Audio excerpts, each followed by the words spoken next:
the turning point was 4 years ago almost, when actually the co-founder of Impact Hub decided to go back to Europe, and then gave me the responsibility of Impact Hub with Olivia, one of my first colleagues back then. And so it was such a big moment for us, because we're like, oh my god, this is our baby now. And now we can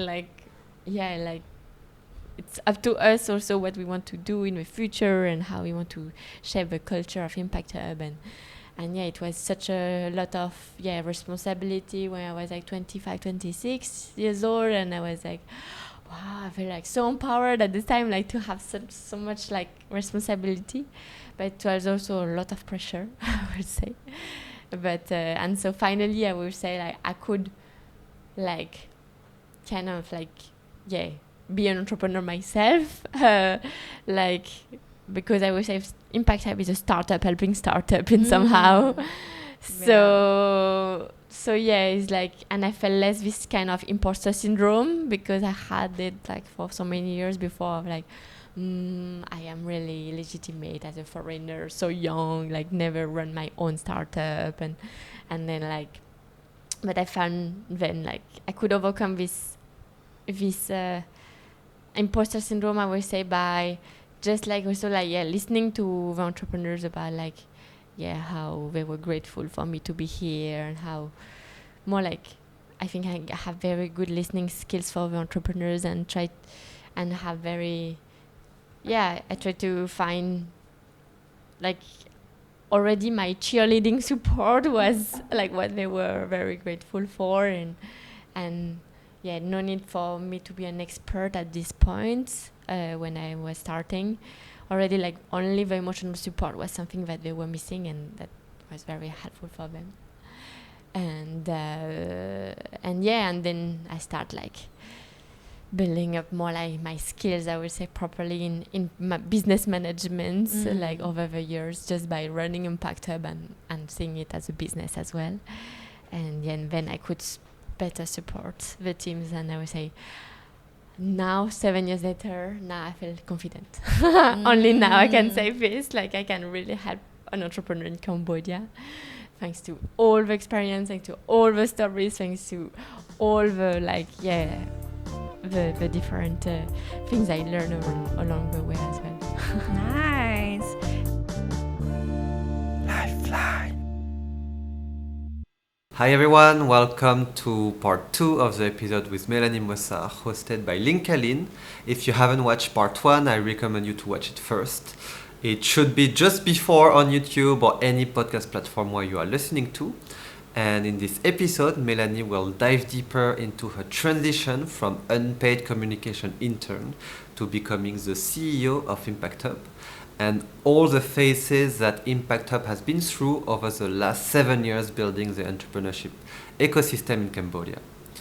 And Mélanie will also share how her role has evolved, from empowering the social entrepreneurs to empowering her team to now empowering other entrepreneurship support organizations in Cambodia, but also in other emerging markets throughout the world.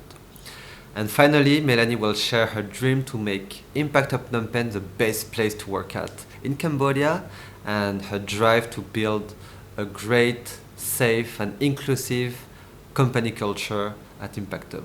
So enjoy episode 42, part 2 with Mélanie, and see you soon. And the best way to support Lifeline is, if you like this episode, you can share it with 2 of your friends, force them to subscribe, but you can also subscribe yourself, drop a comment in the comment section. And talk to you soon for episode 43. Bye-bye. Hello everyone, welcome back to Lifeline Podcast with Mélanie. I'm Linka. I'm taking over the host seat today, but don't worry, Dinglong is still at the other side of this recording machines. So what is recording machine but camera, and still in charge of all the technical side and the director of the whole episode. So swagate Mélanie. I think in our previous episode we were about to dig deeper into your role in Impact Hub Phnom Penh. And yeah, so just to repeat the last question, the last question from the previous episode, I remember from your page on Impact Hub Phnom Penh, you say that never overlook or underestimate the power the changes can be brought by a small group of people, right? And I think that resonates about your role in Impact Hub Phnom Penh. So can you tell us a little bit more about what do you do there? Yeah, sure. First, thank you for having me back here. So actually, my journey at Impact Hub actually, started almost 7 years ago right now. Back then, I would say in discovery mode. I was like very curious to see what role I can play and like how, what are the needs, like what's the situation. So I spent a lot of time, I would say, observing the situation. And then I discovered actually these individuals that you're talking about, these pioneers who are like changing the status quo, changing the reality, the problems, and want to be part of a solution. And I got really, I would say, hooked by this passion and this, their commitment, despite all the challenges they are facing to get there. And so, always what I had in mind is like, how can I make their journey smoother? Like, how can we support them so that they are like, the journey is less painful? Because it's so hard to be an entrepreneur in Cambodia, and like there are so many challenges, and we can talk about them more in detail. But like, it's like, I found like, it's so much more complicated to start something in Cambodia. Like I would say, start no, but like grow something in Cambodia than in France, for example. Everyone can start very easy, but to grow something, very, very hard. And so I really, really wanted to be part of like, how can we help them and build a team around this. And like my journey at Impact Hub started just like as a communication manager. Like I was just doing like graphic design, and then like after this it's like, oh, but Mélanie, you're very good at like engaging people. And like back then we had a co-working space, and my role was just like to make people happy in the co-working space. And I was like, is it a job? Like I didn't know, like just talking to people, making connection, this is actually something quite meaningful and useful. And I was like, wow, it's so incredible, like the power of connecting people. Like I love having like one-to-one conversation with all the people of a co-working space and discover like the amazing project they were working on. And then like, oh, but you should talk to this person, he's a journalist. Oh, you should talk to this person, he's a graphic designer. Oh, you should talk to this person, he's like, he knows like about like ocean conservation. So I was like, I love like the power of a connection, of like connecting these dots together, and how project got accelerated thanks to this connection. I was fascinated by this. And then after I moved to like a position of more like starting supporting the entrepreneurs directly, like facilitating our programs. And from my experience, just like also learning about entrepreneurship at school, like being like an intern in like a startup before, I quite understood like how it works. And then by being a student myself in the class of my colleague, I was like, okay, learning. I learned, like I joined maybe 2 or 3 cohorts as a student, and then I start to see like, okay, what are the things to highlight, like how to structure a curriculum and all of this, and to make it meaningful. And then I started like, when she said, okay, now next time it's you who's in charge of it, I'm like, okay. And this have been always like this at Impact Hub. Like every time I was given challenges I will never thought I could do, but then they say, no, you can do it. I'm like, oh, okay, if you think I can do it, like, okay, let's try. And then like I got given a lot of confidence, a lot of responsibility very early on at Impact Hub, and I was super grateful for this.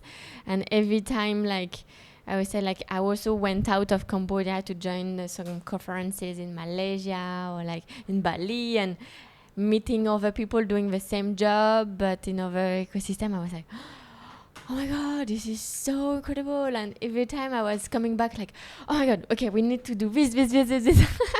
So I feel like exposure trip is so critical for you to see another perspective. And like then move to like, I would say more the turning point was 4 years ago almost, when actually the co-founder of Impact Hub decided to go back to Europe, and then he gave me the responsibility of Impact Hub with Olivia, one of my first colleagues back then. And so it was such a like big moment for us, because we're like, oh my god, this is our baby now. And now we can like it's up to us also what we want to do in the future and how we want to shape the culture of Impact Hub. And it was such a lot of responsibility when I was like 25, 26 years old, and I was like, wow, I feel like so empowered at this time, like to have so much like responsibility, but it was also a lot of pressure, I would say. But and so finally I would say like I could like kind of like be an entrepreneur myself, like, because I would say Impact Hub is a startup helping startup in somehow. So it's like, and I felt less this kind of imposter syndrome, because I had it like for so many years before, of like, I am really legitimate as a foreigner, so young, like never run my own startup, and then like, but I found then like I could overcome this imposter syndrome, I would say, by just like also like listening to the entrepreneurs about like how they were grateful for me to be here, and how more like I think I have very good listening skills for the entrepreneurs, and I try to find like already my cheerleading support was like what they were very grateful for, and no need for me to be an expert at this point when I was starting. Already like only the emotional support was something that they were missing, and that was very helpful for them. And then I start like building up more like my skills, I would say, properly in my business management, like over the years, just by running Impact Hub and seeing it as a business as well. And then I could better support the teams, and I would say now 7 years later, now I feel confident. Only now I can say this, like I can really help an entrepreneur in Cambodia, thanks to all the experience, thanks to all the stories, thanks to all the like the different things I learned along the way as well. Nice. Thank you so much. I think there's so many areas that we will dig deeper, as you mentioned, right? So I think the first phase is more about discovery and learning. And then you started as communications, support, and then community management, and then moved on to startup support, and also taking more responsibility. So so let's focus, let's start from the first part, like learning and discovery phase. And it sounds like it's like after, it's around from your year 1 to year 3, right? Your learning and discovery phase. And I think a lot of our listeners are also at that stage. So let's dig it deeper into that phase. So during the learning exploration stage, what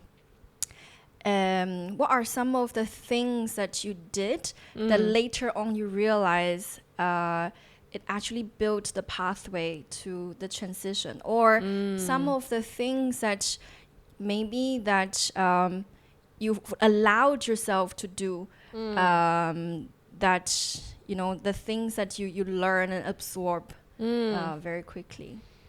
I think I want to talk about like the first project I was given, like so actually back then it was So the co-founder actually were getting married in Italy, and then we were like, I've been here only like 3 months or 2 months, and then they say, okay, we're getting married in Italy, see you in 2 months. I was like, okay. Like, so we were like just 2 interns, and we're like, okay, so let's manage Impact Hub as much as we can. Like, so already like given so much responsibility from the beginning, and like very empowering time as well. And I think when you leave someone with the responsibility, like it's accelerator. Like I would say, like when someone tell you like, I believe in you, even if maybe they didn't believe back then, but just the fact of saying I believe in you is like, okay.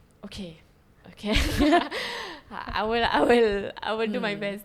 And then like, so we were giving this program, it's a partnership between the MIT and Impact Hub Global with a theory U actually. And like, so I don't know if you're familiar, but like, so basically a theory like that kind of like kind of put a framework on like how transformation can happen at an individual level or like more as a system level. And they describe this transformation that has to go through 3 phases. My first, like a sensing part where you just like discover your reality, you learn about deep listening, about like really understanding beyond what you hear, I would say. Then you have more like this like root connection phase where you reflect more about yourself as a leader, what you can do, what's your power and what's your will and what do you want to do. And then you have this prototyping phase where you start small something but you get started. And back then, actually, when I get familiar with this theory, I was like, oh, wow, this is interesting. This is very deep. But this is a bit too high level. So it was so hard for me to understand it. I was like, okay, how can I now make a workshop out of it and train people in Cambodia about it? So I was like, okay, let's simplify it. And then I found like, okay, 3 words only could describe this process. That was a bit more simplified. I would say it's more like inspiration, introspection, action. So before getting started, you have to know that something is existing. Then you have to know about yourself, that you can do it, you have the skills, and then action. You get started, you start small, but you start. And then I found it like, okay, now I understand. Okay, now let me design something. So I kind of created something, and then I sent it to the MIT, like some like insight from the ground, because they were asking like, okay, what's happening in the ground? So I'm like, okay. And then they're like, this is fantastic from Impact Hub Phnom Penh. Like, really, thank you for your great example about like a great exercise that you designed. And I was like, wow, so cool. I can be actually like, be recognized for it. And so this is so cool. And then I was like, wow, so actually maybe I have some kind of talent in simplifying things.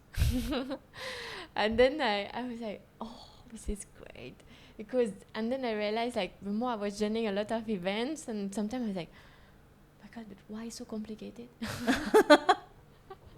And then but I was like, so simplifying is actually something hard.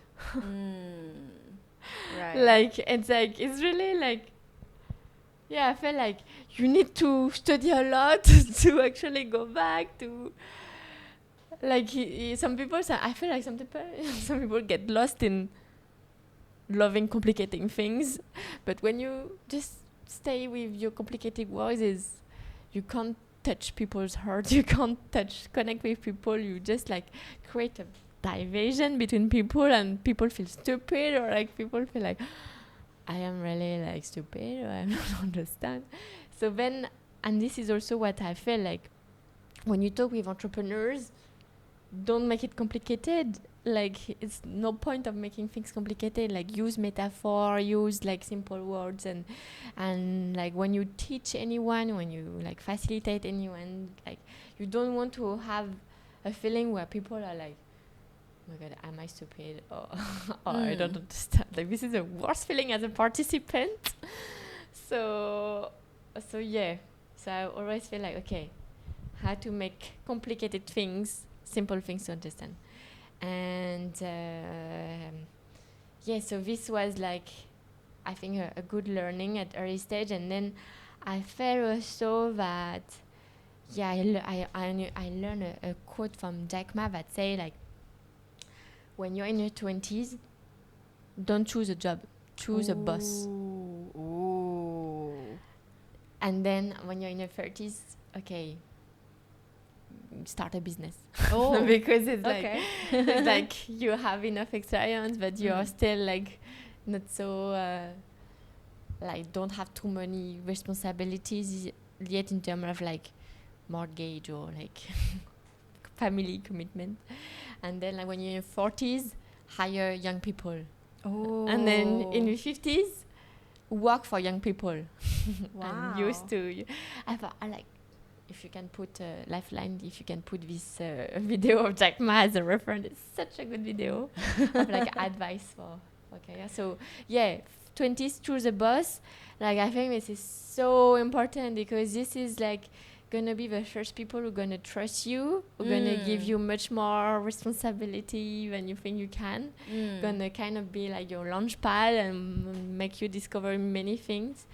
And I think like, yeah, like working in a small structure with such an amazing boss at early on, like early stage, like, yeah, like being the first employee of a company is so amazing. Because I was one of the first employee of Impact Hub, and I was like, yeah, like, as you say, like I did all the job.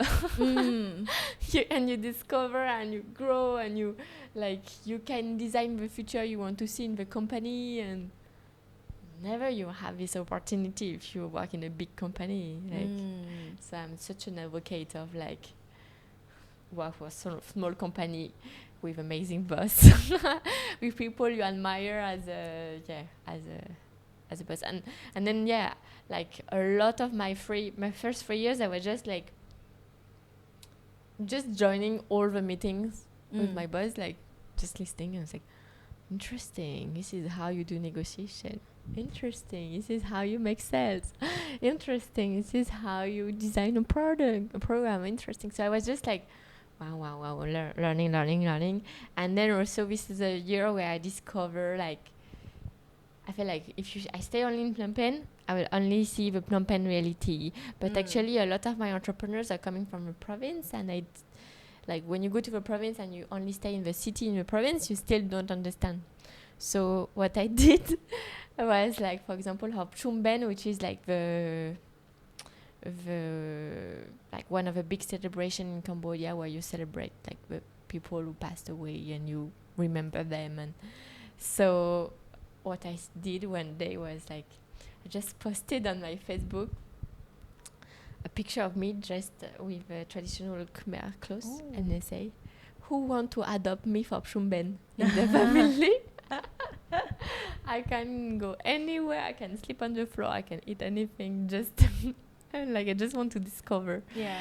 And this was such an incredible experience. Like, I had so many Cambodian friends who say, oh, come to my hometown, like and yeah, and I found like this experience so good. I just went by myself with them, and I learned like what the life in the countryside look like. What does it look like to be maybe like growing up with like farmers as parents, and what's the struggle to get education, like what the life-changing opportunity that they got so that they could reach to get the scholarships or something like that. So it's like, I learned so much from this experience that I keep on doing this every year, or just like going like by bicycle, like exploring Cambodia countryside, like sleeping overs at the place of a village chief that were welcoming us. And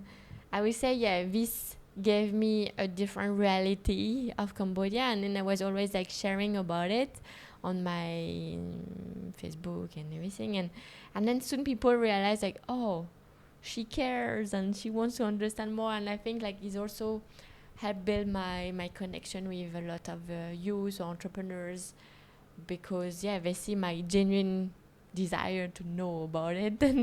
And this, I think it's, and I start also learning Khmer. I went to university every day for 3 months to learn how to speak Khmer and everything. So like I feel like, one on the day I said like, okay, I'm gonna commit to understand about this country.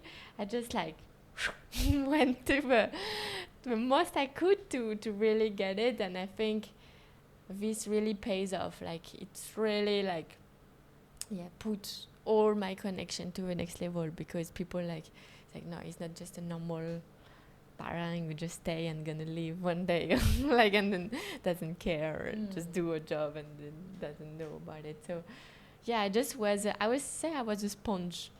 I was like sponge mode. Trying to absorb as much as you can. Yes. Yeah, that's really fascinating. And I think it's also super interesting how you keep when you mention responsibility, you mention this word empowered, feeling empowered. Yeah. So and then I think it's it's a very, very virtuous circle, like very positive circle, right? That you are given responsibility and then you feel empowered, and then you prove that you can do it, and then more responsibility come, and then it's like snowballing. Now your whole shoulder is like a giant snowball. So and also about really amazed by your this commitment, determination to just fully expose yourself to the whole culture, to the community, and also with open-minded, but also not just from the side of your boss trusting you, but I think when you allow yourself to expose to the community, actually you are also putting trust to people in the community to willing to accept you, to willing to give you a warm gesture, right? And and I think very, very good point about the first 3 years, first few years. Choose a good boss, the people that you want to be and people that you can learn from. So I really want to dig deeper into one point that you mentioned about imposter syndrome. And I think so basically during your first phase, the exploration stage, you mentioned about that you're just learning and stuff. I'm wondering, do you notice that you have imposter syndrome at that time? And then compare with like later on, you also mentioned about your responsibility of supporting entrepreneurs. You don't know if you can really, as you mentioned, that you don't know how to whether your support to them could be well accepted in the beginning. So just to compare the imposter syndrome into 2 stages, and how do you deal with it? Yes. I was feeling more like an imposter syndrome with like how other people in the ecosystem could perceive me rather than the entrepreneurs themselves. Because I would say I had already kind of like the validation from the entrepreneurs. Right. Because like I just go in the relationship with all my enthusiasm and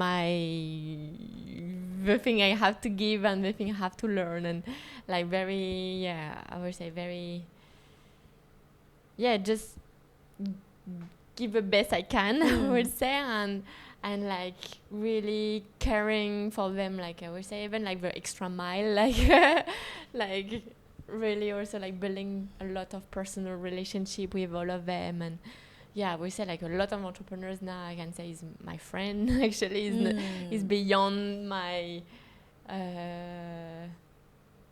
by this like mentor mentee. Like sometimes like we become very like friend.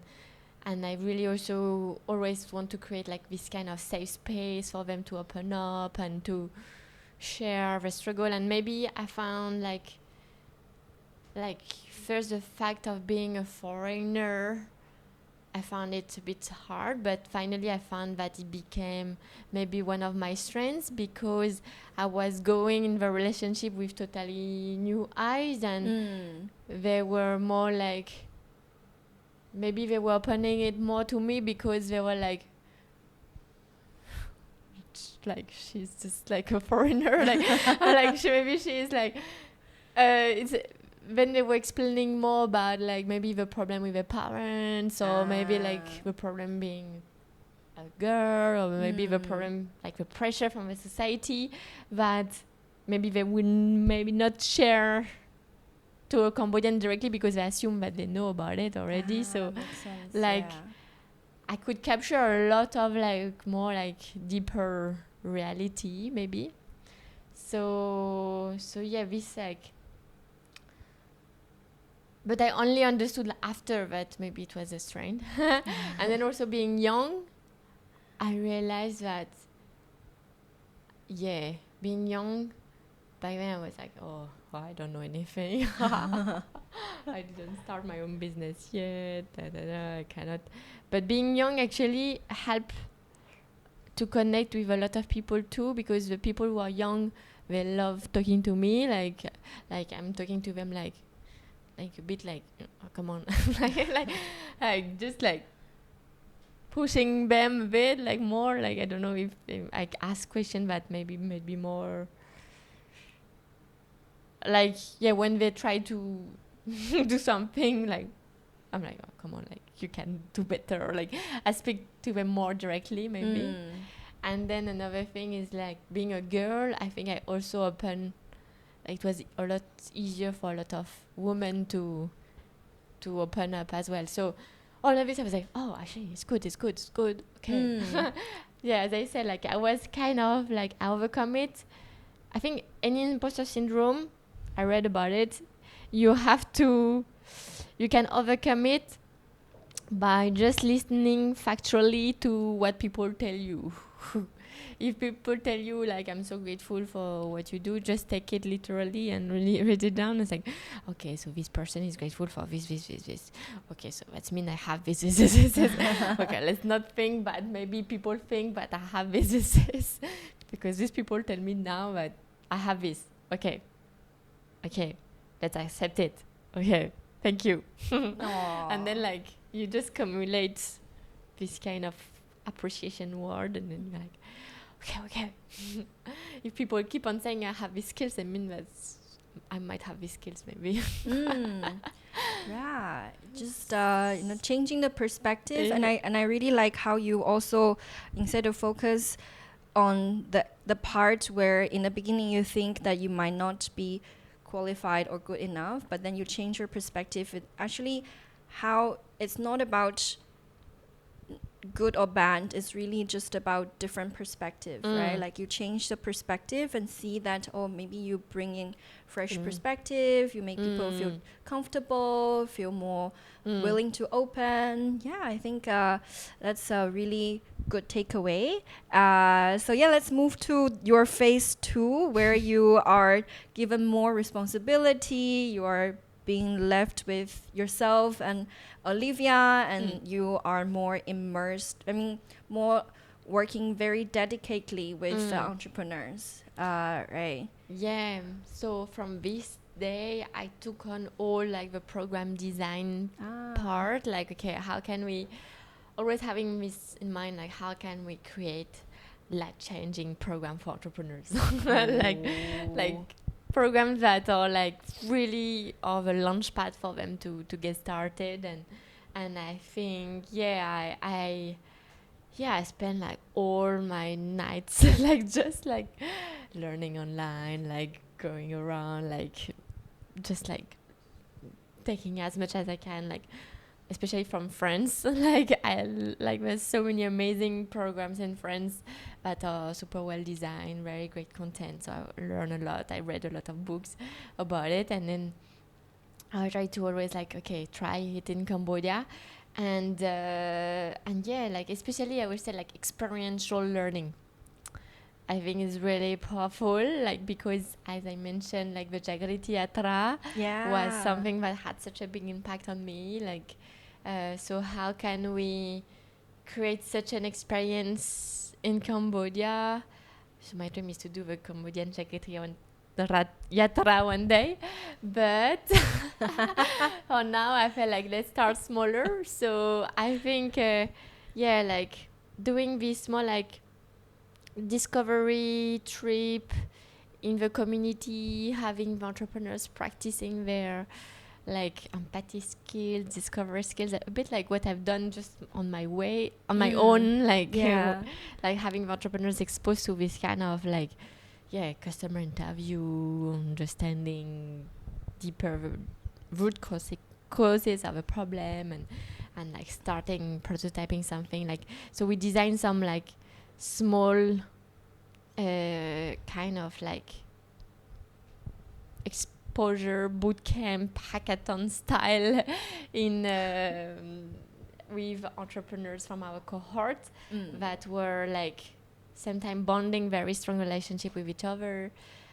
practicing these design thinking skills, and then like starting prototype some ideas. And all of this exposure were really like wow for all of them. So I think we make it kind of our signature also to do this kind of like trip outside the walls of like just teach you something. And then I think what I discover is that not only me has some skills to share with the team, but everyone on my team actually has incredible skills.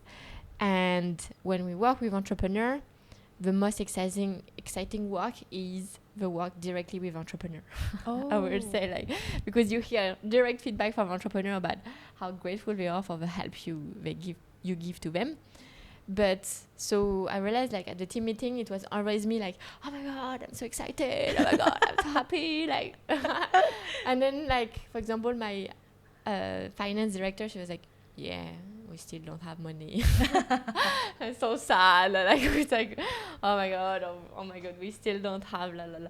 Like, and then the managing director, like, oh my god, this proposal is so annoying. Like, so it's like quite painful. Like a lot of the job at Impact Hub. So it's like, why only me has the happiness?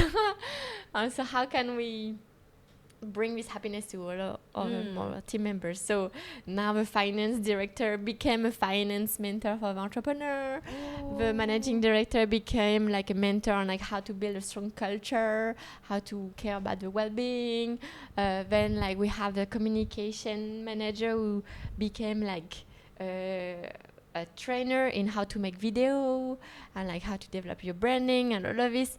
And this like really changed everything, because then like everyone took the ownership of like the success of the entrepreneurs, and it was not just only me who was happy about the entrepreneur support and we were sharing some nice things from time to time, but everyone like really felt like, okay, how can we help the entrepreneur?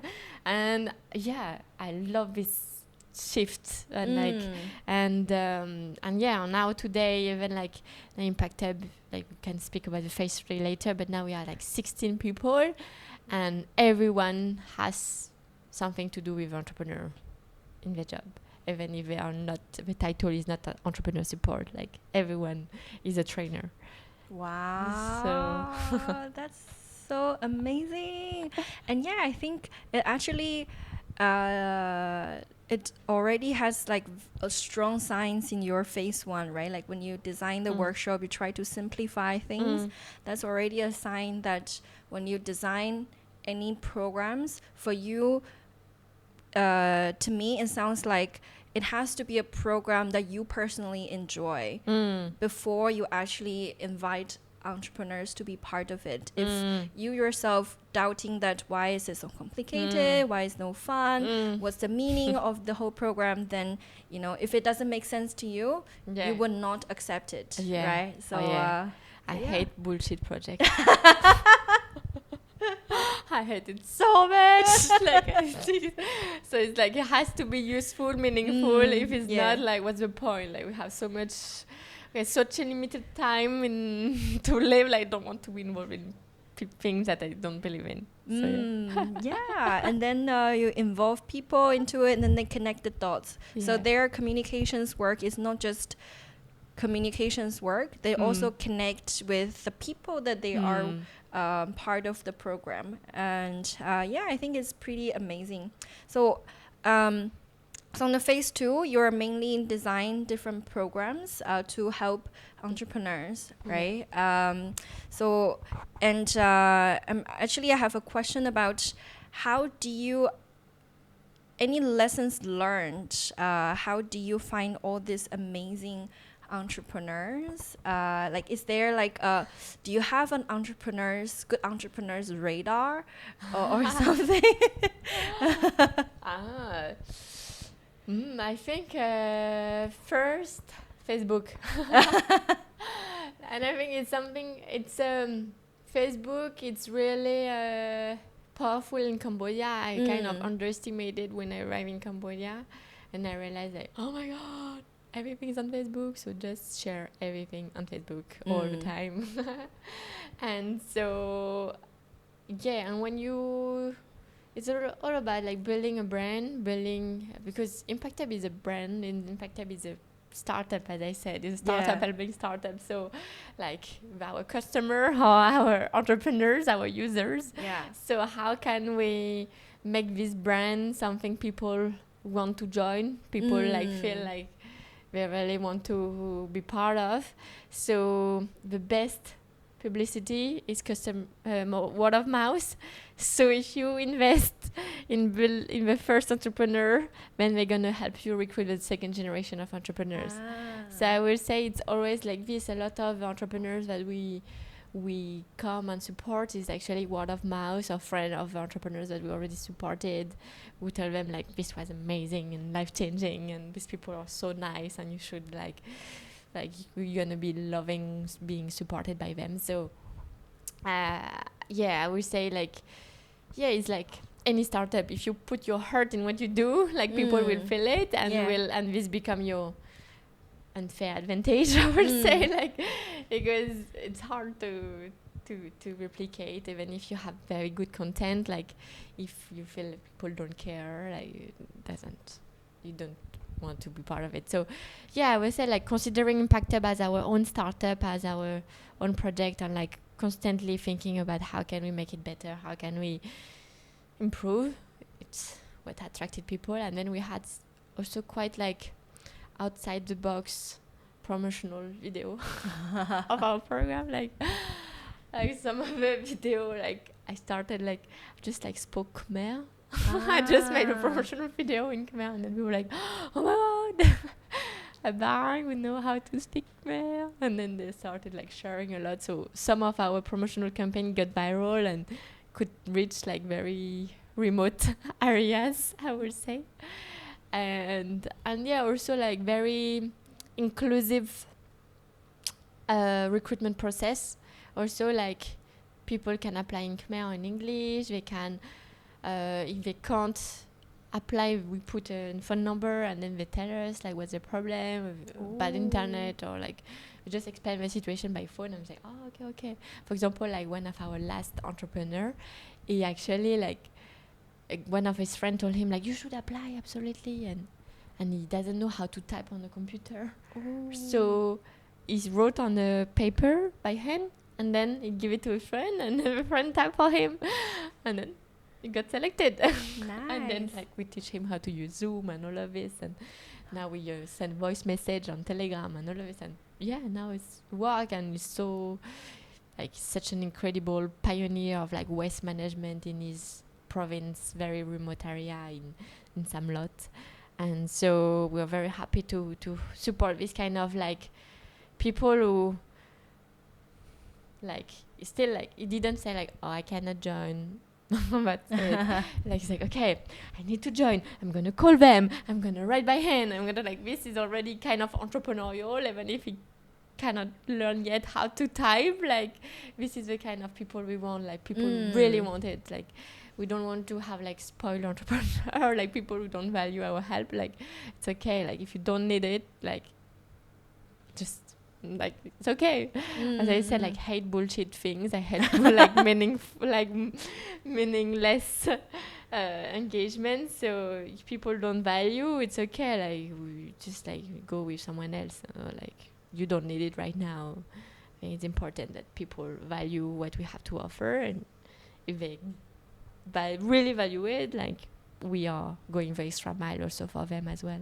Nice. Yeah, so really know your audience very well, know the channel to reach them, and think outside of the box, and once they build a brand, and once they show their commitment, be there for them, and so I think it's already, with all the applications, you already have a good filter of people who are committed. So any other interesting things or memorable things on your phase 2 in Impact Hub? So one thing that I think I don't hear a lot is actually how hard it is for incubators to fundraise. Because everyone talk about how hard is it for entrepreneurs to get some money, but no one talk about how hard it is for like incubators to survive. Because to be honest with you, like we almost like close Impact Hub, I don't know, like 3 times, and I can tell you how many nights I spent like crying and saying like, oh my God, will we have enough money? Like, can we actually like make it this year? Because it's actually, we are like, our product is our programs.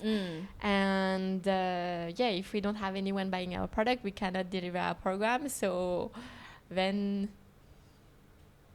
we can't exist. Yeah. So it have been a lot of sacrifice, and especially like a lot of the time I was like working for 2 or 3 people, like just to save money and to save, like try to go through it, and it's been quite painful experience, the fundraising part. I think it's quite underestimated, and it's hard to fundraise, like to manage partners' expectation, to find the good partners. But I just want to mention like one partner that saved our life and that I'm really grateful for, like for the rest of my life. I think it's like this first partner is Smart at Cheta. Like I'm like, thank you, Smart. I think like Smart is the best partner. Like really, like it's like why I found this partnership so meaningful. Like first, like, and it changed the ecosystem as well, like this partnership. Like, so it was like one of the first partner that really committed for us with a long time. We signed a 5-year contract. Wow. Actually back in 2016, where we were very poor. Like when we were like, we had them, as I said, it was the main partner we had back then. And but what I found really, like the whole partnership is so fascinating, because first it started as a entrepreneurship project within Smart. They were doing like kind of like a challenge, internal challenge of like, okay, how can we create new product as Smart? And they did a mini hackathon within Smart, and then some of the people from the like the CSR, emerging CSR departments were like, okay, if we want to build a strong ecosystem, has to start with like training youth to be like the digital tech entrepreneur, or like, and so we started this flagship program called Smart Start. And actually back then it's also very interesting mechanism where the Ministry of Post and Telecommunication created a special fund called CBRD fund, which is also like pushing the telecom company to give a percentage of their profit to the development of a telecom, like of a digital ecosystem of Cambodia.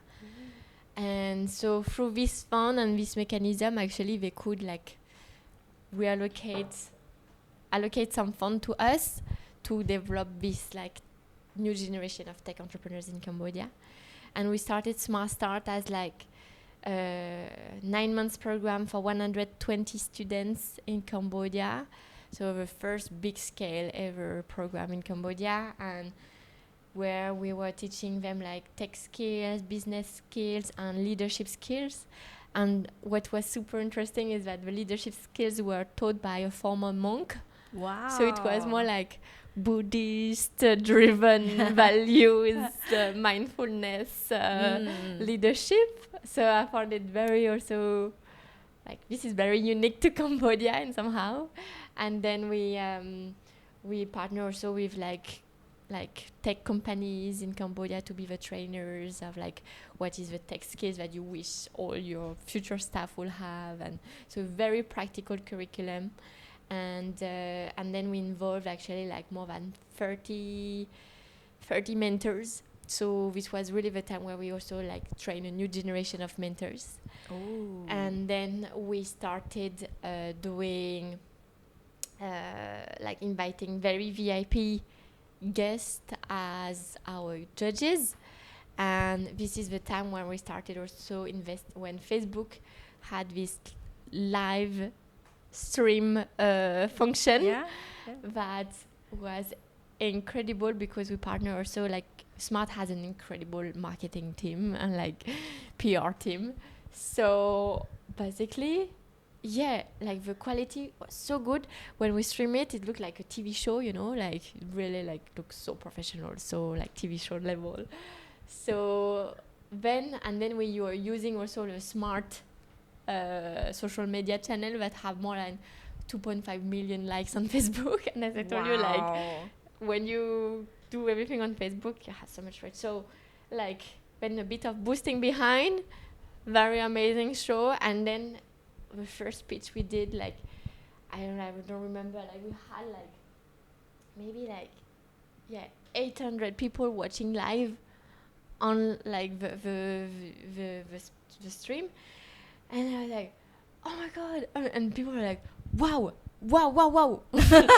I didn't know these people exist in Cambodia. Wow. Like, and then like I felt like, yeah, because like, so we train all these young people like to present some like digital tech talent, tech ideas of Cambodia, like solving important problems of Cambodia.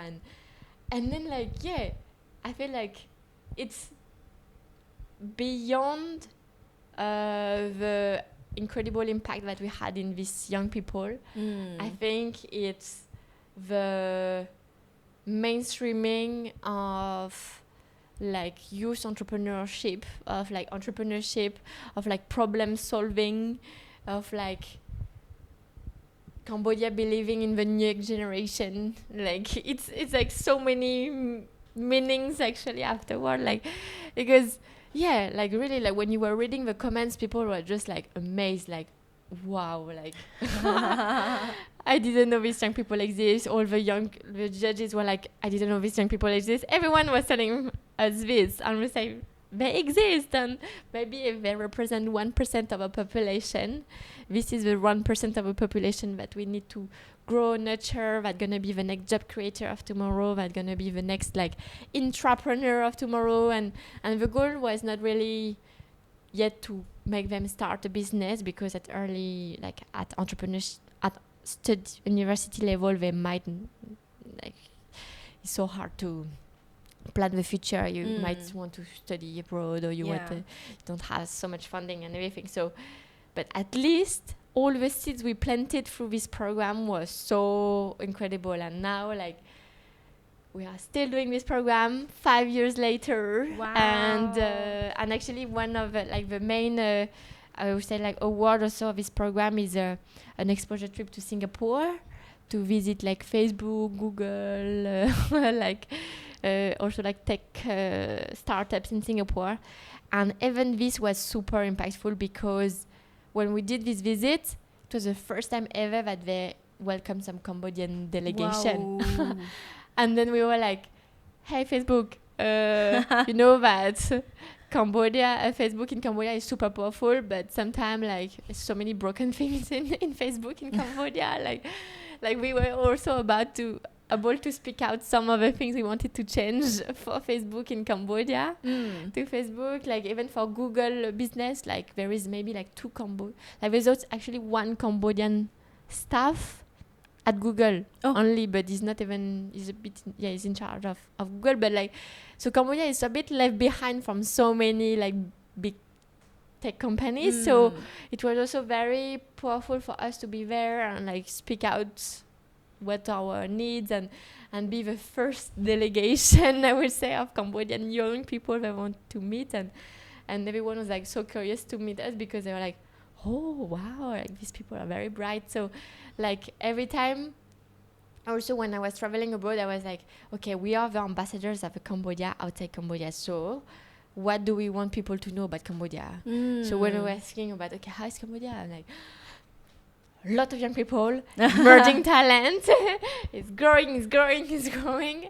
I don't talk about numbers because numbers is very low, but I really want to highlight that Cambodia is like 79% of the population is like less than 30 years old, and when you have such a demographics, like the future is in your hand, like it's in front of you. So and so this program, like for me, was really, really incredible, and like the CEO himself was putting so much like effort and like always being here at the final pitch, like always being a judge, always like discussing with the entrepreneurs, and so it was really a next level partnership and so much trust also with the team. Like we were best friends. Like we were like very like, so I feel like this is the definition of a very good partnership, like having a shared vision, having like really like seeing it like the program itself become like a mini product as a startups, not being too much as like, okay, planning in advance all the budget that we have to do and telling exactly what we do. Is like we can be quite flexible. It's like, oh, I see this opportunity. Oh, should we invite this person? Oh yeah. Should we tweak a bit this thing because entrepreneurs don't want to do this, and like this like sounds better. So I think this is also like what I really, really want to have the partners, like the founders, to be more flexible on this, because now it became also more like big project NGO driven. Like you have the objective of the founder, but sometimes are far away from the like helping an entrepreneur. And if we cannot be like entrepreneurial in the way of supporting entrepreneurs, like we are killing ourselves and somehow. So having such a like flexibility in project management, in like running running programs is actually like, it pays the result of much more powerful than just like having all an advanced plan and then like delivering exactly what is planned, and then if you want to change, it's a disaster. And it's like so I would say like freedom of like using fund as we want to make a meaningful project is really, really important. Nice. I think a lot of first time for Cambodia, first time ever big scale entrepreneur, first time ever visit to all this big tech company, first time ever people engaging so many mentors, many mentors, and first time people noticing the power of young people. It's really, really amazing. And I think I think even though when you look back right now, it's like such a positive, transformative and life-changing experiences, I'm sure at that time must be super stressful for the whole team, right? Because it's like a lot of hard decisions, a lot of stress. Even though the funding come in, you have to make sure that you do it right, so then you can keep on going. Must be a really struggling but also challenging but also very rewarding memory of your I feel my life is a roller coaster. Like, okay, so you can speak to my boyfriend and you're gonna say like, one day I'm like super excited. I'm like, oh my god, like I love my job so much and I love it so much. And one day I'm like, oh my god, why it's so hard? Why it's so hard? And like crying so hard and being so desperate about everything. Like, I think it's like, yeah, it's very hard. Like, really, really hard. right. And sometimes it's like also this like also personally I take a lot of responsibility in like wanted to make sure our program is impactful, useful for entrepreneur. And yeah, like it's just like overwhelming at one point where you feel, I don't know, like personally I felt the responsibility of like if an entrepreneur doesn't succeed well, I feel like oh my god, it's my fault, why I didn't tell him this, or like I didn't, like I should have warned him or her about this. Like I feel like oh my god, like and there's so much pressure. And then it's like okay, like at one point you can't, and like I almost burned out actually, like one time, like really, really bad, like, and I felt like being too passionate can also be very painful and very harmful and very bad. And so moderation is better and do your best is better, and like know that you can't control anything is better. Like, and saying no is better sometimes. And so I learned the hard way, but I think I needed to also to experience it. You care about it so deeply, so much. That's why all the positive, all the good progress makes you feel so happy, all over the moon. And then maybe something that frustrates you also intensified just because you care about it so deeply. Yeah. So let's move to phase 3 of your career. So from program design, program management kind of role, what's the next stage of your career? So phase 3 actually started almost 1 year ago when Olivia left, and I would say like this was another level of transformation, because this is the time where I really, really feel the real ownership of Impact Hub and the real responsibility of Impact Hub, where I felt like a lot of pressure, I would say. Like, because it's we were sharing this pressure before, but then there were like 4 months between the new managing director and Olivia left, so I had to do this transition. And this was a time also where we actually doubled the team and we hired so many people because it was not possible to continue like this. We were all like overworked already, so we really needed to hire people, and I'm so happy about this decision. And I would say like the transition like was quite like I felt like being pushed into a big swimming pool of like, okay, so now you have to learn how to do like proposal writing, budgeting, every skills, like team management. I become like a manager of like 5 people directly, while actually before I was just only managing myself and only one person. So from like 1 person to 5 people to like, so I had to do, okay, so now I have to build a culture. Okay, so now I have to like make sure we have money. Okay, now I have to apply for a UNDP proposal that is super complicated. That I never heard of. Like, oh my god, like so many first time again. So yeah, I think like this was a kind of accelerator of like how to manage a company. And I felt I was like, okay, I am the last person who check. I have the last person who gonna say there is a mistake or no. And like, so also this kind of my attention to detail like skyrocketed. I think before I would not clarify myself as someone who has strong attention to detail, but now I became like over attentive to detail because I was like, okay, I have to do it. But yeah, but I'm so fortunate. But we have also a strong leadership team at Impact Hub. Like it was not even me. Like we already like have like the oldest people at Impact Hub. Like the more like the people who have been here for the past 3 or 4 years. Like really like supporting each other a lot during this transition. And then now we clearly separate what Impact Hub is doing into 5 pillars. So it's more clear. Like so we have entrepreneurship for impact. We have more all the things related to youth and education, youth empowerment and education. Another pillar more like on online learning. How can we scale what we do at like country level?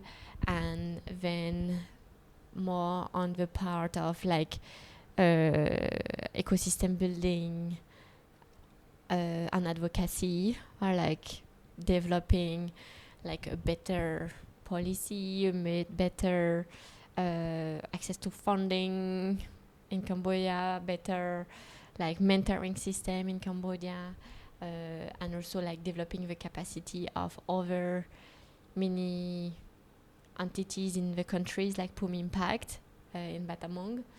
And then the last part is more like how can we build this entrepreneurial mindset for people who are not entrepreneurs. So like all the parts that are more like training young people, for example, who are gonna be placed into agriculture cooperative and gonna like develop some product or help them the cooperative access to market and like so. And now also with like young people in like wash sector, or like for example like NGOs. So these are like, I think there's so much potential in like training. Like for me, developing an entrepreneur ecosystem is not just making entrepreneur go faster. It's the whole ecosystem. If anyone is more entrepreneurial in the way they look at problem, in the way they approach like prototyping or like starting small but starting something, like I think it's going to be much more efficient, much more lean, much more like connected to the problem they are solving, and and the result will be better. So yes, and now more recently also like in the ecosystem building part, I would say like I've been also like starting to train other incubators in the Asia Pacific region, and this nice. I'm so excited about it.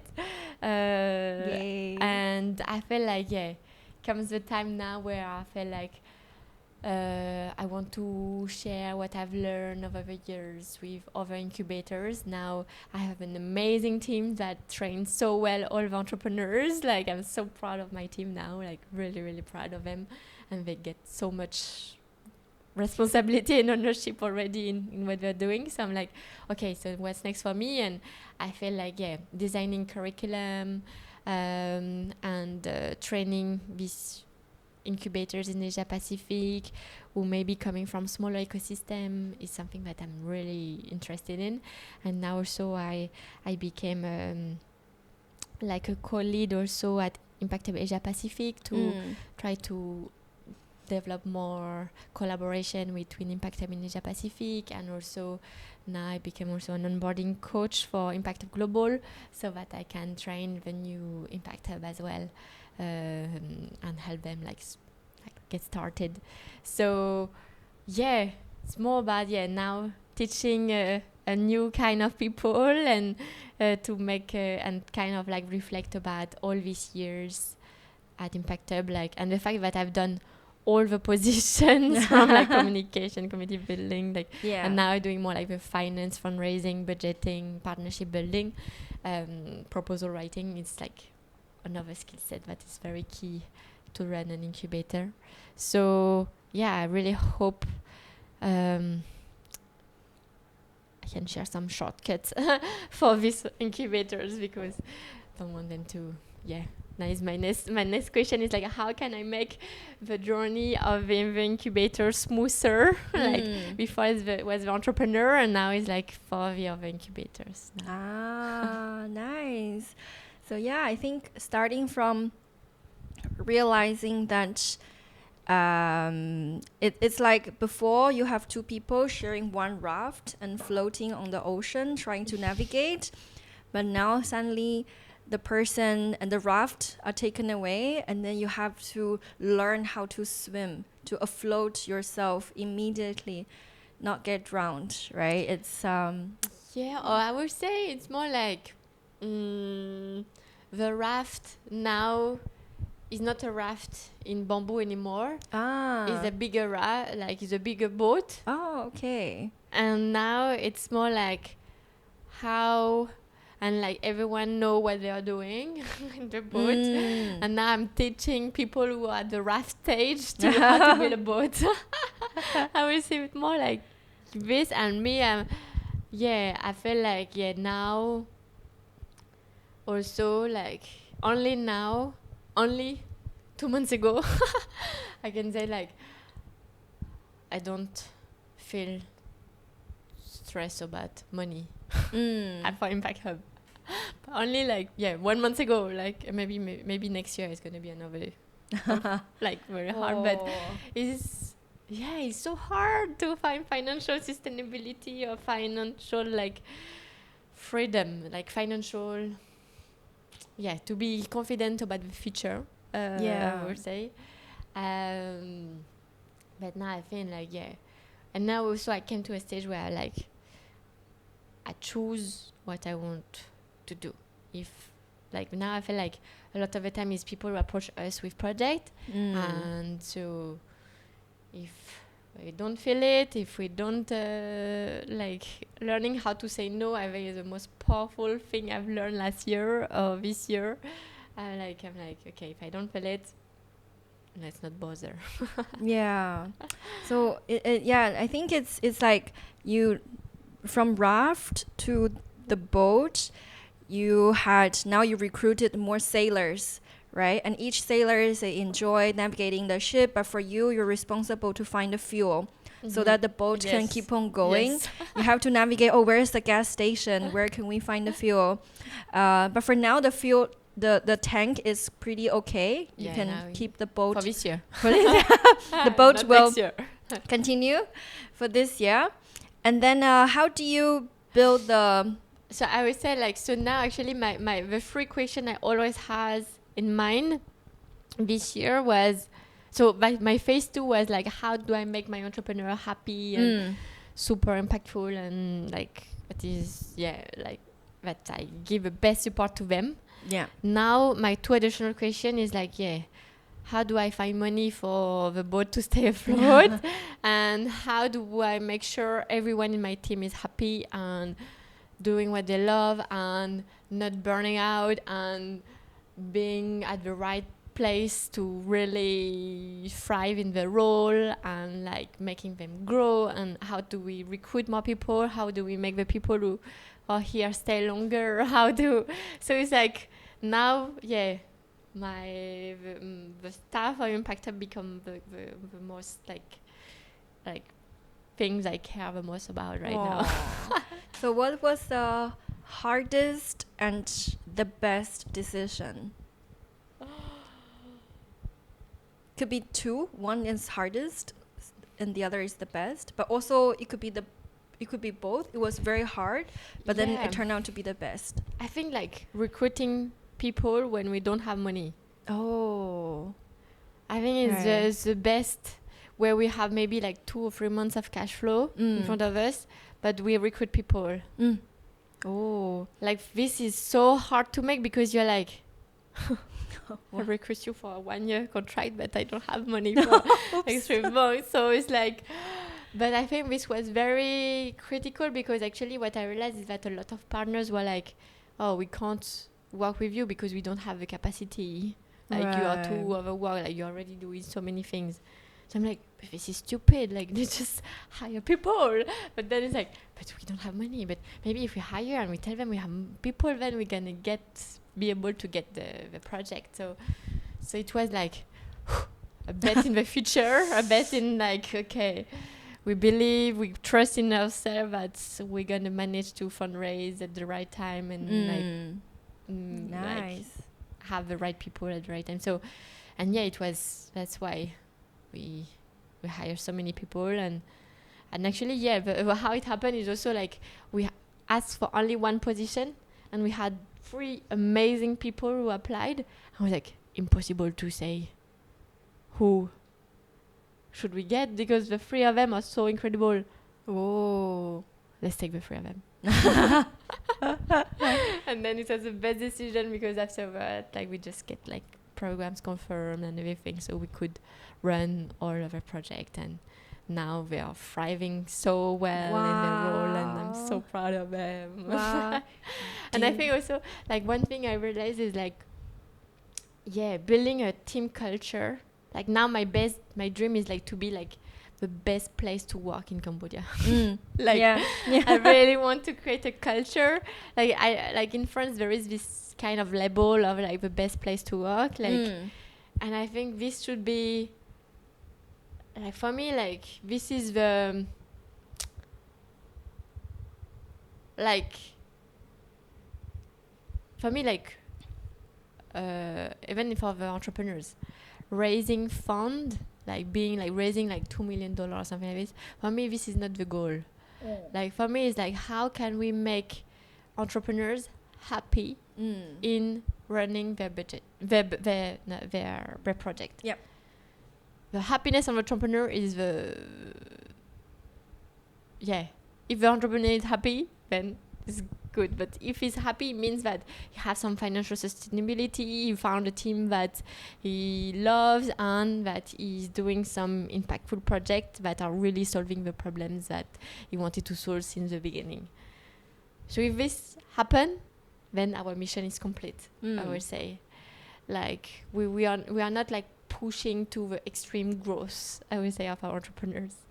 And I would say it's the same of Impact Hub. Like, if our team is happy, if we have some financial sustainability, if the entrepreneurs we're supporting are happy, then we are happy. Then we succeed, and that's it. And I think it's but yeah, these 3 pillars are like the ones that are very important. And I think a lot of the time we only talk about developing an amazing product and being very rich. But I think beyond well-being is like happiness. Happiness is the grail, like the thing to reach. So yeah. So what are the principles or motto for to build the happiness for your team? Yeah, I think first is that everyone should be connected to the users, like the people we are helping. Like, as I said, like, now everyone become a trainer. Yeah. And even like mover facilitator. Like, I really want all my team to be a mover facilitator, because I feel like this is so good to be like, when you're being a trainer, you feel so good. Like, you feel like you're useful to someone. Yeah. So like, I really, really love this. I think the other part is like finding friends at work, that they can be friends together and having like deep conversation, being vulnerable even at work, like being open to share about your struggle, even your personal struggle, with the people you build the strongest relationship with. And also being recognized in your work, having a lot of ownership in what you do. And a lot of the time actually like people are very independent in their work at Impact Hub. Like the way people make decision is like the person who is actually in charge of the project has the most power to make the decision. And then I would say we are the advisor, even if I am like at the leadership role, like if one person with managing a program tells us like, no, I don't think this person, we should work with this one, or like we should work with, I don't think, like, I think we should change the budget for this. I'm like, okay. Like, I take note of this. So, like, I would say, like, the way of working is really, like, it's not like I have a power you listen to me and you do what I say. It's more like, this is your baby. You are in charge of like youth empowerment and education. What do you think we should do next to be the most impactful? Because I'm not in touch with them all the time. You are in touch with them all the time. So you know better what is needed. So just do it and then tell me what you need from me. Like, who should I approach? Who should I pitch this to? And you're going to be part of a pitch. Like, I don't want me alone to pitch. Like, your program, you should be able to join the partner conversation, share how amazing is the impact, how impactful this is, because it's going to be much more convincing, because you're going to have the sparkling eyes when you're going to talk about it. And I'm not, because I was not there when this happened or something like this. So I think this is really important. And I think also we have a small ritual, like, we are quite playful people. I would say, like, having like, we dance, we sing, we celebrate. I think like celebration of like happy success story is really important. Like, it's sometimes we just like back to back. We're like, okay, wait, what have we done this week? Oh my God, this was incredible. Let's hug, let's clap, let's cheer. Wow. So this is so important as well. And also like very flexible working hours and working from anywhere you want. I think it's like, because we realize that people already put 100% of them in the work. So like, if you put boundaries, it doesn't help. Like, people are responsible for their work, and so if they are responsible already, like, just give them freedom. And yeah, when you just tell someone you are responsible, it's okay, we will do their job anyway. So no need to say from what time to what time we should, like, work. Yeah, it's pretty incredible. And then also really like your point that you say that each one of them as individual, they're awesome, super skillful, have high capacity.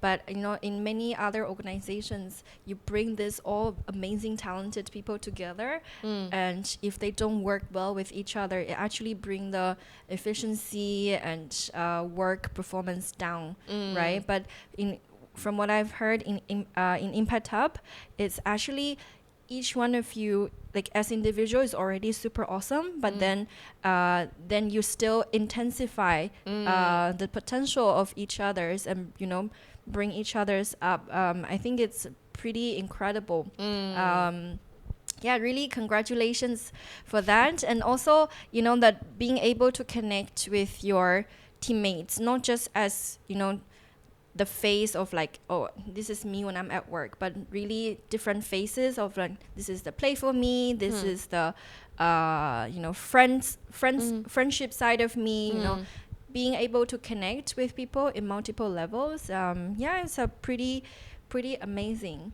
So 1 year on of your phase 3, where do you see yourself in this phase 3 in moving forward? Yeah, at first I feel more comfortable now. Only now. And I feel, I think, my value, like, it's more like, I see that since I've been here for a long time, I feel like, I've been quite, at building this culture. I was quite instrumental, I would say, at like creating this culture and like creating this team dynamic and this like, So I felt like this is I think I can like, okay, have it tick, like I'm I feel like, okay, mission accomplished on this part. I feel like, okay, now I build a strong foundation, especially when you kind of build a new company, when you double the team in such a short amount of time. Like, it's like you have to set the culture from the beginning and to make sure it's gonna go well.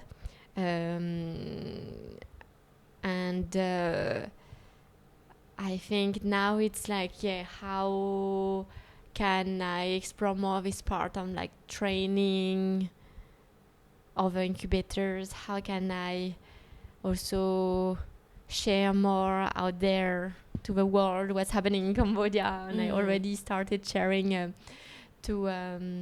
wrote an article called Cambodia 2040, which is Reimagine Cambodia 2040. Reimagine Cambodia 2030. Okay. So the article is called Reimagine Cambodia 2030. Yeah. And where basically I try to map out all the incredible innovation that are currently emerging in Cambodia in many different domains, such as like tourism, agriculture, healthcare, education, like youth empowerment. And basically I make an article where I show what the world, like what Cambodia could look like in 10 years if we scale up all this innovation, and then like how to make it happen. So this article like took me 1 year to write, but now it's out and I'm so happy about it. And I really hope that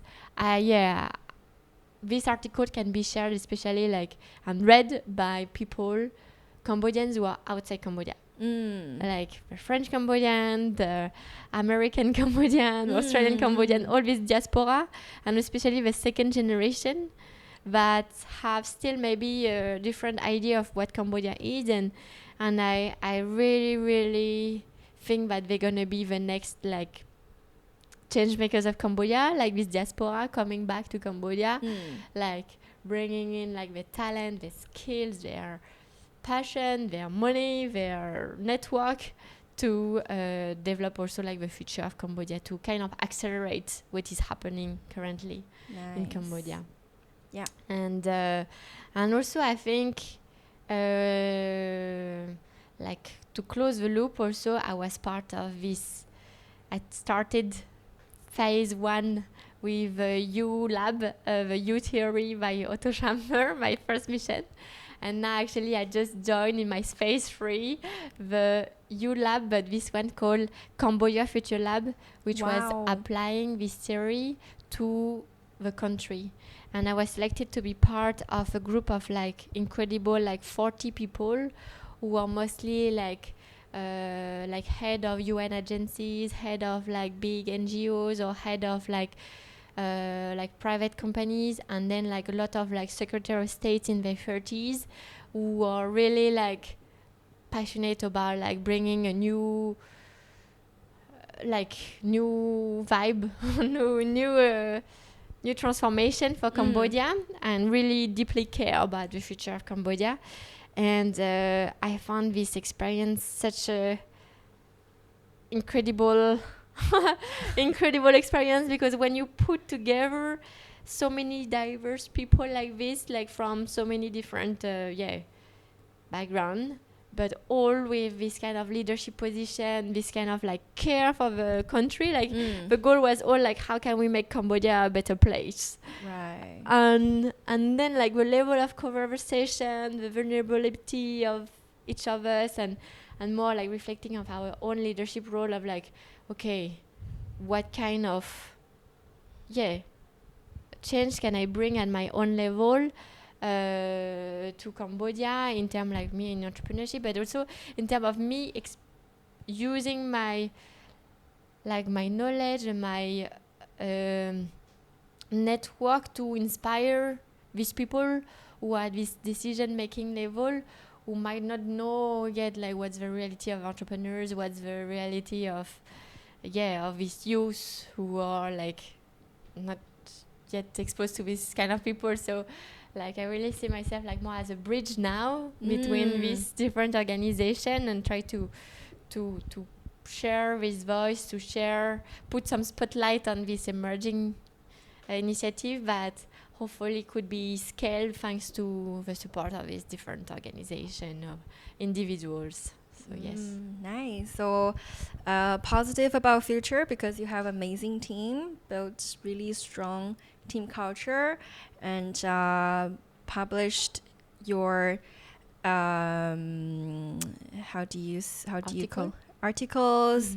Almost like I actually glanced through your Medium page. It's almost like encyclopedia of you are like it's like a living encyclopedia of different social enterprises in different industries, and then also phase 3 of this theory U, the Future Lab of Cambodia, or Cambodia Future Lab. Cambodia Future Lab, where you see so many possibilities and potentials. I think it's sounds super positive. Really like you're like very hopeful. And I think like what I experienced with the Cambodia Future Lab, I think is for me is the future of policy making. And I think this is like super powerful because it's like when you connect people on a personal level, and you make them have this like deep, vulnerable and powerful conversation, like you are more willing to listen, to understand, you are more willing to start thinking about what's wrong in what you are currently doing and start doing things differently. And I feel like for me, like when you build friendship with people, like it's like a first step of like understanding a different reality and being more more grounded or more more connected to something different. Exactly, because even though like it's a very high level macro level stuff, but at the end of the day it's still from a human perspective, right? There's someone behind it who is seeing the things and from their perspective trying to pin down the policy. And it's really like like for me anything is people. I don't see like for me like when I say like okay, so we need to change this policy, I'm like it's not about for me policy making is people. It's like you know the right people, can you like the people who are in the power to make this change, do they know the information or no? Right. Okay, how do we transfer the information to them right now? Like okay, can it be by telegram, can it be by coffee, can it be by I think this is the way. Like I don't know if it's too naive to think like this, but like again, this is like beyond like for me like the big words that I'm like, oh, it's too complicated, like what do we mean, who is doing it, who can we accelerate, who can we amplify, who can we connect the dots with so that the change will happen faster. So you are that's why you say you're the bridge. It's pretty amazing. So and I think we've spoke a lot about your career in Impact Hub, your phase 1, phase 2, and now phase 3. So maybe because you actually mentioned about someone during one of your answer, and I think it's very worth mentioning to bring up in this interview. You say that just now you say if we ask your boyfriend, your mood is like roller coaster and stuff. Actually, at that point, I really want to bring that up, but I also want to close the Impact Hub chapter as well. So finally, we can maybe speak about it. More. No, I would say like I found like okay wait. So I think like for me like a great partner like is someone who makes you grow. Aww. Someone who like really like support you, and I think like I really found him on this. Like it's really like I think he's the first person who tell me about like the word like burnout. Just tell me like be careful, you're gonna burn out. And I was like no. It's like be careful. And then I just Google it, and then this is when I realized like, oh my god, I'm going into a wall. And like, if he didn't really tell me this before, I was just going like straight, like full speed into the wall. But like, I think like, I managed to kind of like slow down and reflect and like think about what is important in my life and all of this, thanks to him, to kind of like slow me down and take care more of my emotional pressure that I had. And I think like super supportive all the time. And I think he's like, our story started a bit like unexpectedly, and I want to share a bit like a story, because we actually met at the airport. So everything is connected. Like I love this sentence so much. So because the crazy thing is, so I was at the airport, and then I didn't have so you know, at the immigration when you take the bag, and then so I just like put my bag. No, I was before this, and then behind there is a guy who knocked my shoulder, and like, huh?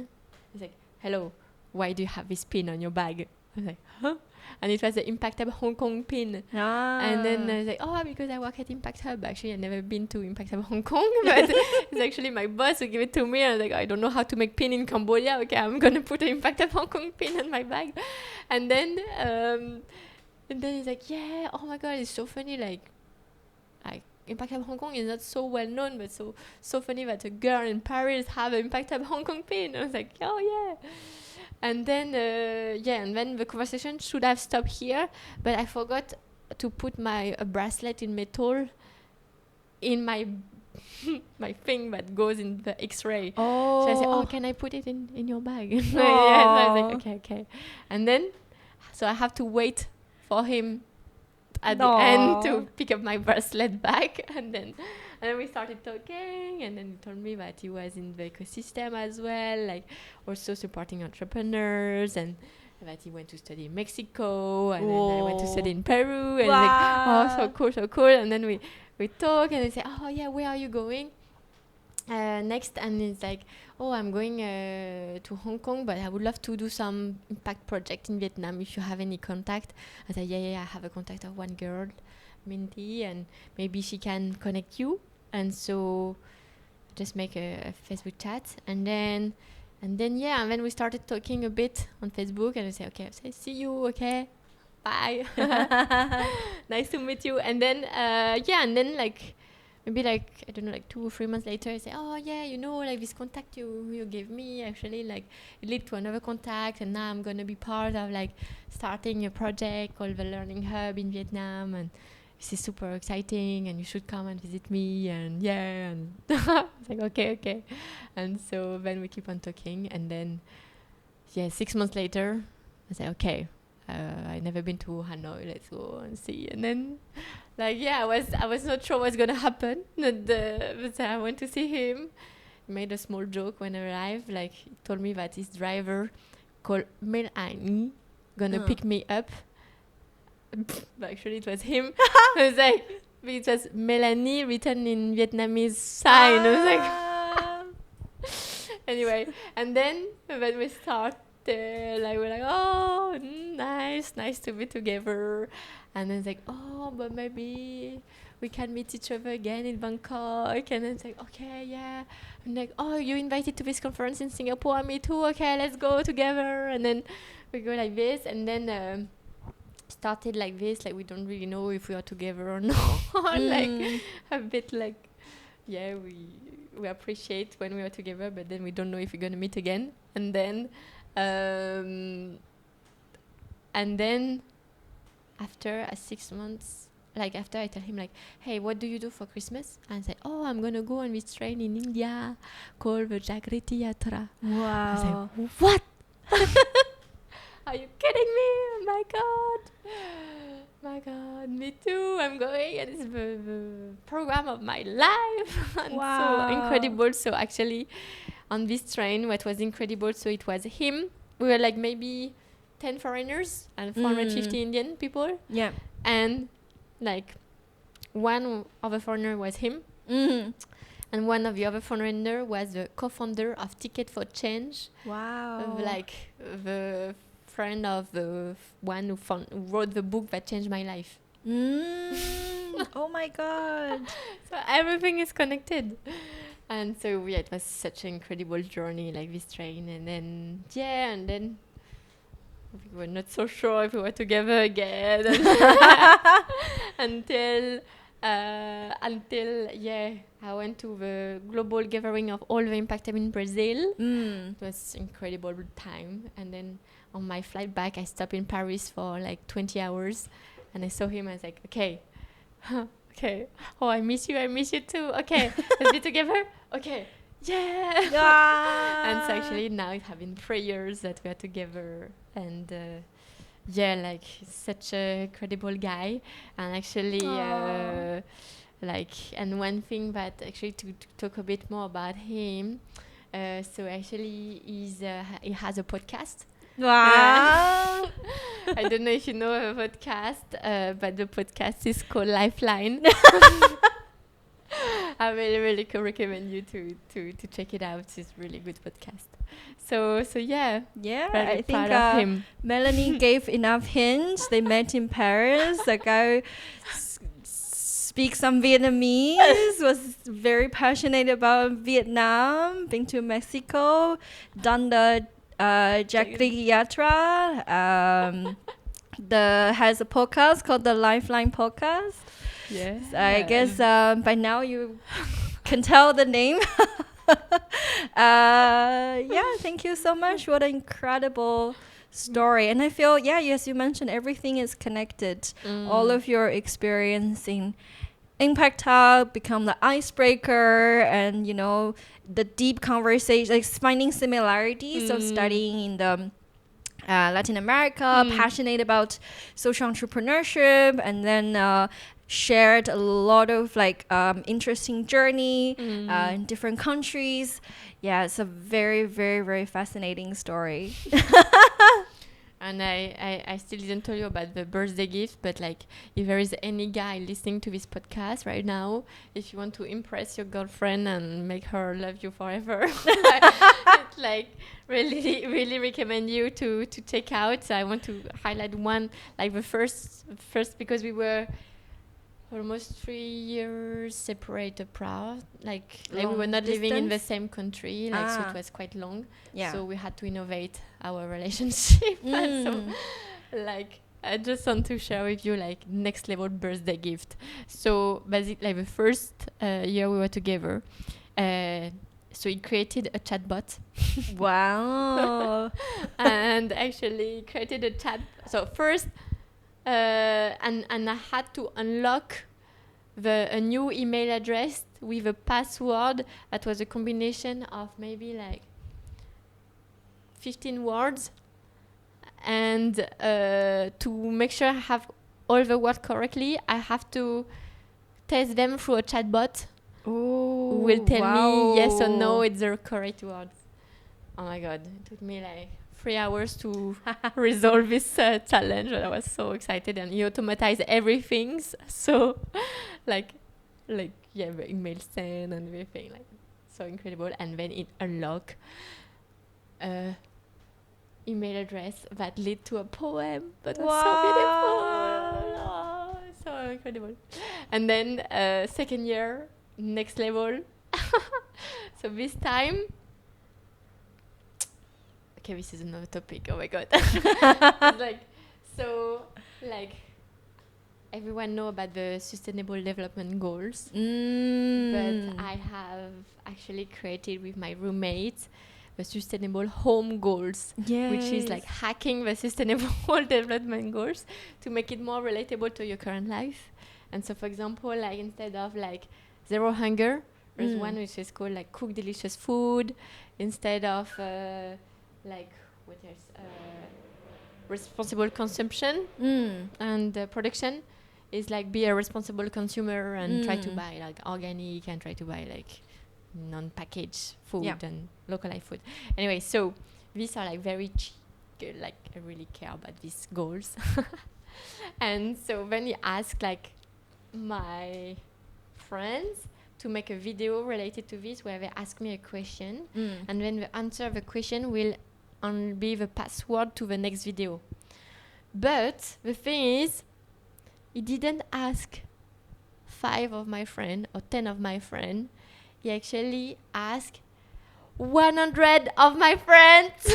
Oh my God. Wow. But like friends that were from very long time, but I didn't speak to them for so long. And then like, oh my God, I was so overwhelmed. It took me like more than 14 hours to complete everything. Then I was so overwhelmed. I was so like crying, laughing. Wow. I never cried this much. And then at the end, he even like got like super VIP people that I really care about. Like, even like my school director, even like the founder of Jacques Theatre, even like the one that made the pin in Hong Kong, like. Like so every like so many incredible people. So I was very touched, and then he made a pitch deck to explain the process and everything like that. He even hired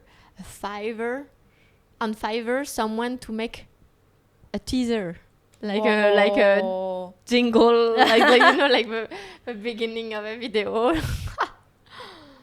Yeah. Anyway, so yeah, I'm very grateful to have such an incredible boyfriend like this one. Oh, that's so touching and heartwarming. And also good luck to all the guys who are listening to this. Oh my God. The standard, the benchmark is so high now. Yes. The amount of dedication and effort. Yeah, and then cool. So I guess we are going to wrap up the Lifeline, this episode now, and I think we didn't have time to have the 3 usual questions in the last episode, so we will do it this time. So so if you can go back in time and have a conversation with your 18-year-old self, what would you tell her? 18 years old, this is perfect, because actually I will tell her, don't worry, you're gonna speak English. Wow. You're gonna speak Spanish. You're gonna even speak Khmer. Like, because I was so bad. And don't worry, you will be able to speak in front of a lot of people and be confident. Like, I was so terrified to speak in public. I was so shy back then. I was such a shy person.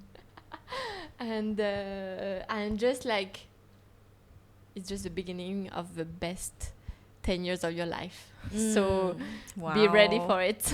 Wow. And say yes to opportunities that you find scary, but just go for it. And also, continue.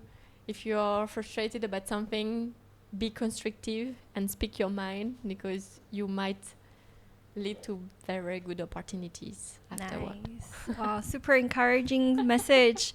And I think that applies to whoever is listening to this and having some questions and self-doubt. It applies to you too.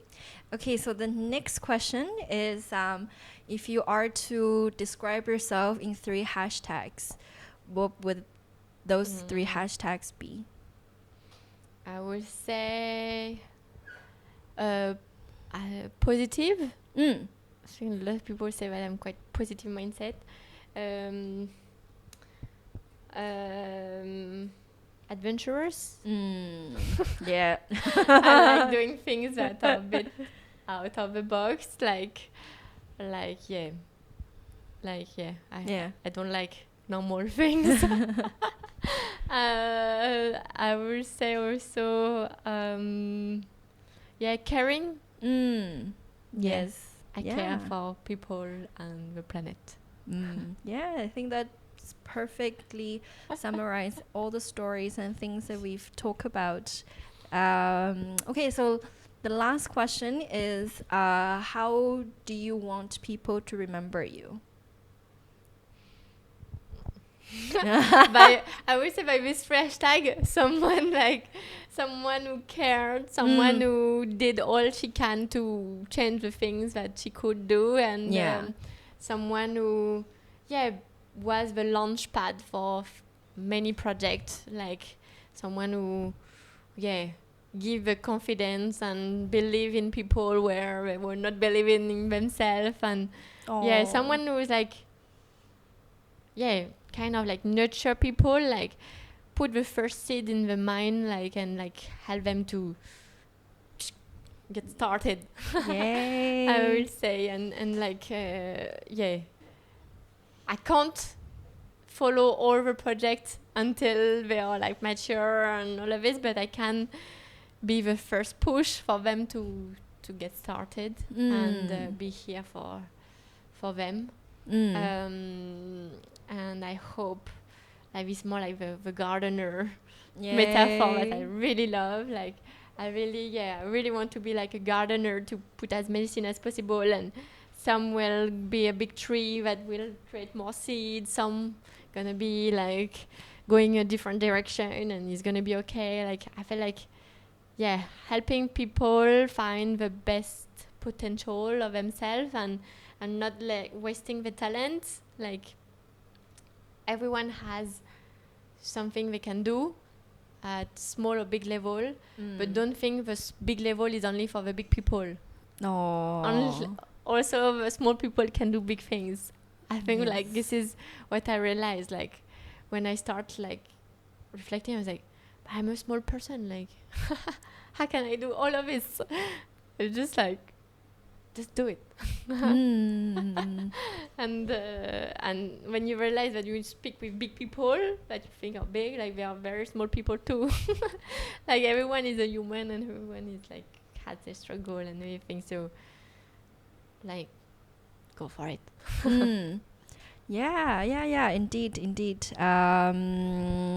Cool. I think everything that actually also again summarize everything that all the stories that you shared and all the values that you believe in, and how you through your actions are implementing it, and you want people to see things are possible either through your own experience or through your belief in them. Exactly. Yes. So okay, so before we wrap up the whole episode, how can people support you, support Impact Hub? How can they reach out to you?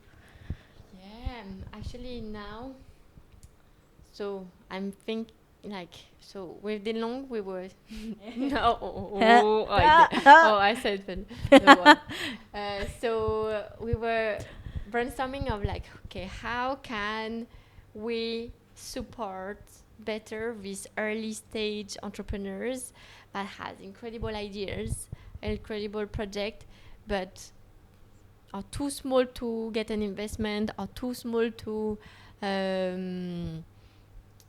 have access to a loan, or don't have any personal saving, but they are the very talented people, but if they don't do anything now, the talent will be wasted.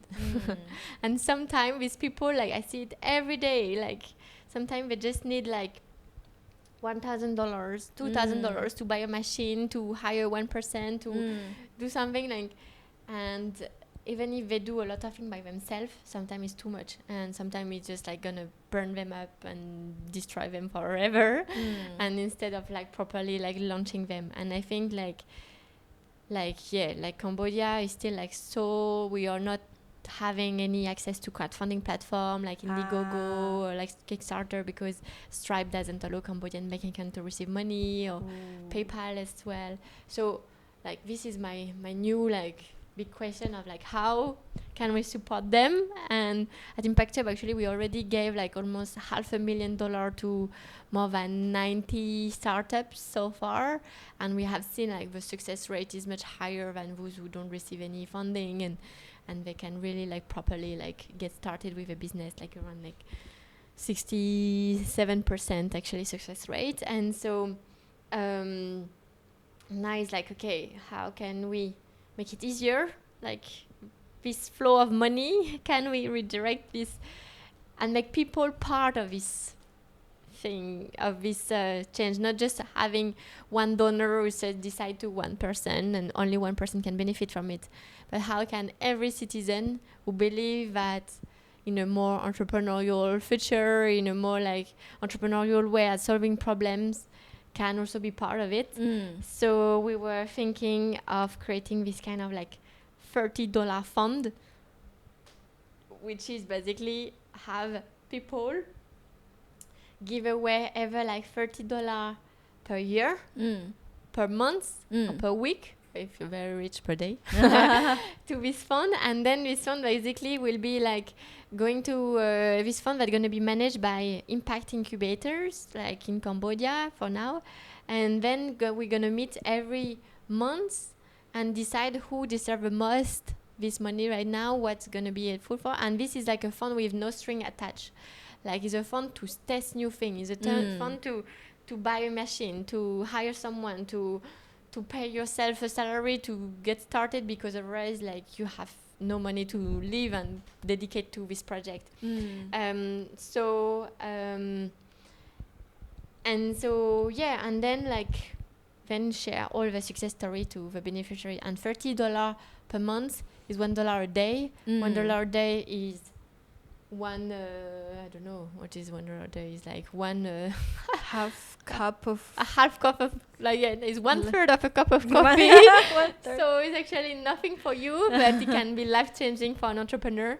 We're gonna be then like developing a product that might impact a lot of lives in the future, like might create a lot of job in the future. So okay, so now if you're convinced by my speech and you think this fund should happen, message me and tell me you want to be part of it, because now it's still like I'm prototyping it. I'm trying to see what the legal structure should look like. But the more people tell me that we should do it, the more encouragement I'm gonna have to be more focused on this and make it happen.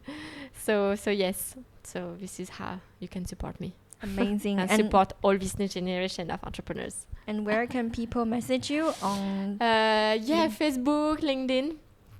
It's a good place. Perfect. Thank you so much, Mélanie. It was a wonderful conversation again. Thank you. And thank you for listening. Thank you so much for listening. If you stay till the end, you find out the answer.